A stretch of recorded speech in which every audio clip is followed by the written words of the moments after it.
পেনভিশন TV presents. আমার শ্বশুর বাড়ির টেকনাফ, আমি চট্টগ্রামে থাকি। 2 ঈদে শ্বশুর বাড়িতে যাই, তখন আমি কি কসর নামাজ আদায় করব? আমার হাজব্যান্ড কসর সালাত আদায় করেন না।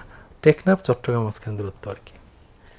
টেকনাফ থেকে চট্টগ্রামের দূরত্ব, সফরের দূরত্ব যথেষ্ট দূরত্ব, এখানে 150 কিলোমিটারের বেশি হয়ে যাবে, অনেক দূর। এখন প্রশ্ন হলো, হাজব্যান্ডের বাড়ি যেটা, ওয়াইফের বাড়িও কিন্তু সেটা। জি কারণ বিয়ের পরে মেয়েদের বাবার বাড়িটা তার বাড়ি থাকে না, জি কিন্তু হাজব্যান্ডের বাড়িটা তার বাড়ি হয়ে যায়। আচ্ছা এই জন্য উনি হাজব্যান্ডের অনুগামী। জি তাই হাজব্যান্ড যেখানে মুকিম, ওয়াইফও সেখানে মুকিম হয়ে যাবে।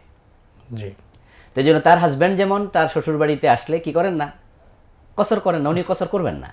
জি কিন্তু ওই মেয়ে তার বাবার বাড়ি যখন বেড়াতে যাবে, তখন এটা তার বাড়ি নয়, তার হাজব্যান্ডেরও বাড়ি না। জি সেখানে যদি তাদের জন্য আলাদা ঘর থাকে, তাহলে তারা সেখানেও মুকিম হবে। আচ্ছা কিন্তু আলাদা কোনো ঘর নাই, থাকার জায়গা নাই, মেহমান হিসেবে আসছে, চলে গেছে, জি তাহলে সেখানে গিয়ে উনি বরং কসর করতে পারবে বাপের বাড়িতে, কারণ তার বাড়ি নয় এটা এখন আর। বিয়ের পরে তার স্বামীর বাড়ি তার বাড়ি, আসল বাড়ি ওটাই হয়ে যায়। এবং এটা স্পষ্ট, এবং সে জানেও, সবাই জানেও সেখানে বেড়াতে আসছে। জি এই জন্য শ্বশুর বাড়ি বেড়াতে গেলে সেখানে যদি তাদের জন্য থাকার ঘরটার অবশ্যই আছে, যেহেতু হাজব্যান্ডের বাড়ি, তিনি সেখানে কসর করবেন না,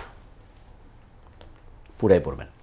সফরের মাঝখানে যে পথে তারা কসর করবেন, একবার সবার জন্য, সফর অবস্থা তো সবার জন্য কসর। সেটা করতে পারবেন। তার মহল্লা থেকে যখন বেরিয়ে যাবে, জি ডেস্টিনেশনের ওই মহল্লায় পৌঁছার আগ পর্যন্ত রাস্তায় সকলে মুসাফির, কসর করবেন।